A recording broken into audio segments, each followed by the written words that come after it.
Find product links below and hundreds more videos on my channel. Hi everyone, welcome back. So today I want to show you how I've used a few of these really cool animations made by Stupid Raisins.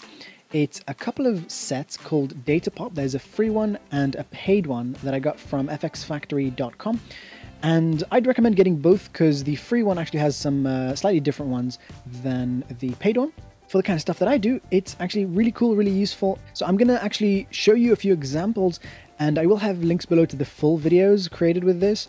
But here I'll just show you a couple of examples of how I've used them, and then I will go in depth into one example. The first project that I used this on was a review of this rat rig slide. So in this review, I really wanted to sort of give a more in-depth explanation about it with some cool graphics. So I used this. I sort of, I did a little voiceover over the video. Value for money, 10 out of 10. They might even be the cheapest sliders on the market. Build quality, 8.5 out of 10. There are some pointy corners, but no big issues. The 1/4-inch connectors are surprisingly strong. So basically what I've done here, this was really simple. This was basically just dragging and dropping. Click on what I want to change, whatever I want to say there. And then this is whatever I want to say here. Then that's it. I'm done. No rendering needed. If I wanted it to be really short, then I just drag it shorter. And that's it. The entire animation is really short. So I love that. It's really, really, really simple to use. So here in this video, which is a little video showing how to make almond milk at home. So yeah, so we've got this lady here, and she's got a blender and stuff, and some nice slider shots.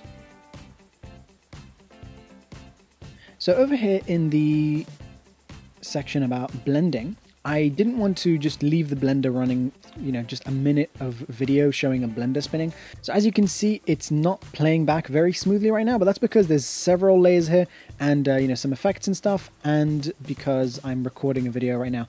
Normally, there's not really much lag with this, and my computer is going to be quite a bit slower than most of you guys. So in this one, I actually just used the free Data Pop version, and the only thing that I had to do here, which I think could be improved in future versions of Data Pop, if I try and resize the entire thing using this thing right here, then it will resize the things underneath it as well. If you want to resize that, then you want to right click and then press new compound clip and press OK.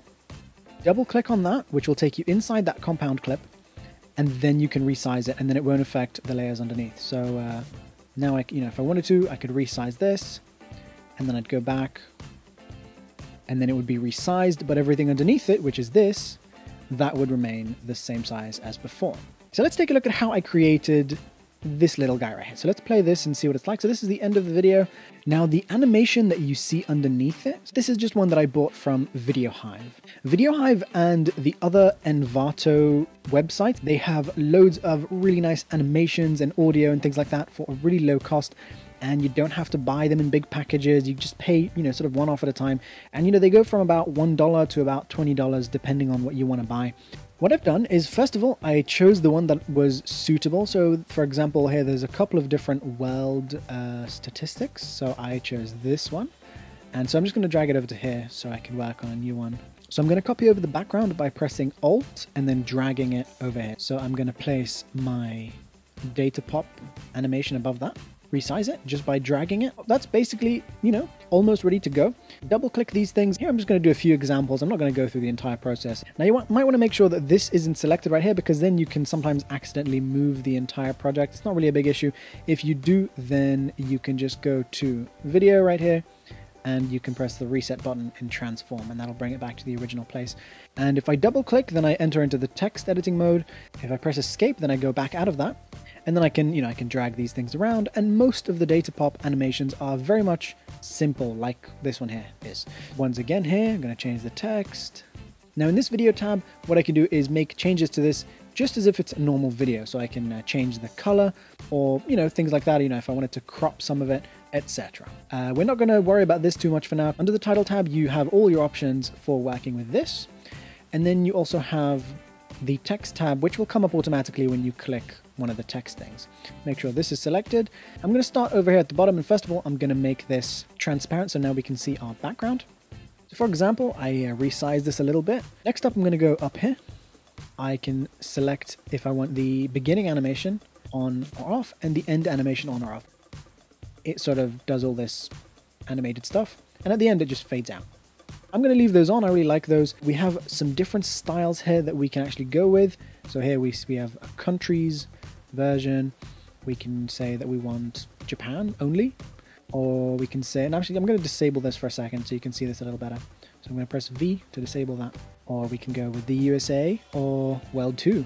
Now below that we have a bunch of different settings for the different pins. Now I'm going to leave the pins as they are. Each one of these is a pin. So what I did in my animation over here is I wanted all of the pins to have an outline. So I just did that. And as you can see, this one now has an outline. Now you can go into each individual one and change the color. I didn't want to spend much time on it. I went over to the video tab and then I pressed this little guy right here to enter the color corrector. And then from here in the color tab, and yeah, and I made them blue. I'm going to scroll down again. We have options for drop shadows. And so for example, I can add a little bit of a blur to it and I can make it further away from the map.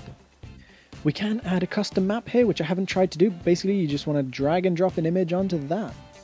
Now next over here, we have the sweep on and off. So if that's selected, then we have this sort of motion. As you can see, my computer is really lagging right now. Now we also have settings here for when we want those to start and end. So this sort of turning motion. And that's very useful, especially when you want to make this really short or really long. We also have the option here for some depth of field, which means that, you know, some of it would be sort of in focus and some of it out of focus. So there we are. So now I'm focused on this right here. And so when this comes forward, it gets blurry, and when this goes backward, it gets blurry during the animation. We have the options for the colors, but I'm going to leave this at transparent. We also have the fade in and fade out time, very useful to have, so you don't actually have to add your own sort of transitions to it like this, which you can do as well if you want a custom transition, but it's nice that it's included within the animation. Once again, I'd like to show you how simple it can be without going into all the advanced settings here. So I'm just going to drag another animation from Datapop over the top of this and make sure that it is the right length just by dragging it. So let's say I want this to be a raindrop, 22% rainy. Rain, take an umbrella. And that's it. My animation is ready. Alright guys, so thanks for watching. I hope you found this helpful and interesting. I'll have links down below to all the stuff I've discussed in this video, including a link to FX Factory where you can get this Datapop set, as well as the links to the full videos that I've created with these animations. And don't forget to subscribe, and I'll see you soon.